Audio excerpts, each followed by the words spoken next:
ठीक है, ये हैं कुछ खबरें जो आपके काम आ सकती हैं। क्या होगा अगर हम फेक न्यूज़ का लेबल हटा दें और उससे कोई दूसरा नाम दें? जैसे कि मैं इसे भावनात्मक खबरें कहना पसंद करता हूँ, क्योंकि मुझे यकीन है कि हम सब इस बात से सहमत होंगे कि फेक न्यूज़ से जुड़ी हुई भावनाएं जो हमारे मन में उठती हैं, वे बिल्कुल असली और वास्तविक होती हैं, है ना?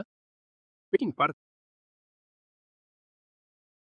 उन भावनाओं के पीछे की वजह आप जानते हैं, वो तो सवालों के घेरे में है। मुझे यकीन है कि इस मामले में हम सबकी राय अलग-अलग होगी।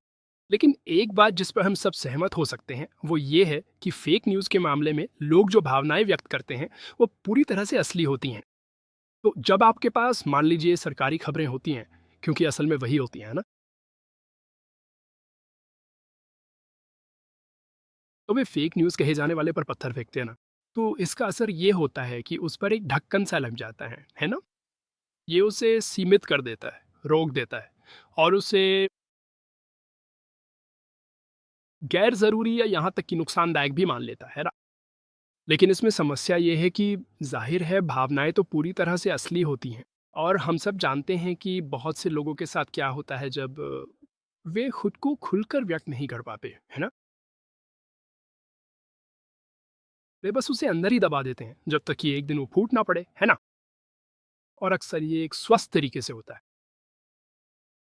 तो मेरा मानना है कि इस पोस्ट का कारण बस इतना है कि मुझे अभी ये एहसास हुआ है कि आप जानते हैं मैंने खुद से सवाल करना शुरू कर दिया है कि असल में खबर क्या है ना? क्योंकि मैंने हमेशा परंपरागत रूप से टीवी पर ही खबरें देखी हैं, है ना? लेकिन मुझे लगता है कि अब ये कहना ज़्यादा सही होगा कि इस तरह की खबरों को मैं शायद राज्य की खबरें कहना ज़्यादा स्वीकार्य मानूंगा। और जिसे पहले फेक न्यूज़ कहा जाता था, मुझे लगता है कि उससे भावनात्मक खबर कहना या पहचानना ज़्यादा उचित होगा। और फिर लोगों को खुद तय करने देना चाहिए कि असली खबर क्या है ना? अब मेरे नज़रिए से मैंने हमेशा इसे जिस तरह से सँभाला है, वो ये है कि मैंने कभी कोशिश ही नहीं की। मैं हमेशा मुझे लगता है कि शायद ये इसलिए है क्योंकि मुझे एडीएचडी है शायद, लेकिन मैं नहीं। मैं बस अगर मुझे कुछ सीखना है या किसी चीज़ के बारे में सच में जानना है, तो मैं उसे जानने की कोशिश करता हूँ। बस उसमें पूरी तरह डूब जाता। लेकिन एक स्रोत से नहीं, कई स्रोतों से। और असल में आपको भी इसी तरह से देखना चाहिए। अगर आप सच ढूँढ रहे हैं, तो आपको हमेशा जितने ज़्यादा स्रोत हो सकें, उतने स्रोतों से जानकारी लेने की कोशिश करनी चाहिए, है ना? असल में ये काफ़ी हद तक वैसा ही है ना? जैसा मैं अब जीवन के बारे में जानता हूँ। और हम में से जो जाग चुके हैं और एक दूसरे को जानना चाहते हैं, खुद को जानना चाहते हैं, है ना? वो भी कई अलग-अलग स्रोतों के फ्रैक्टल और प्रतिबिंबों के ज़रिए खुद को समझते हैं। मेरा मतलब है असली अच्छी खबर तो ऐसे ही मिलती है ना।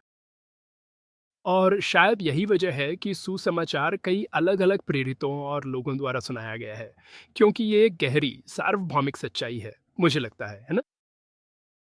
तो हाँ, बस कुछ खबरें हैं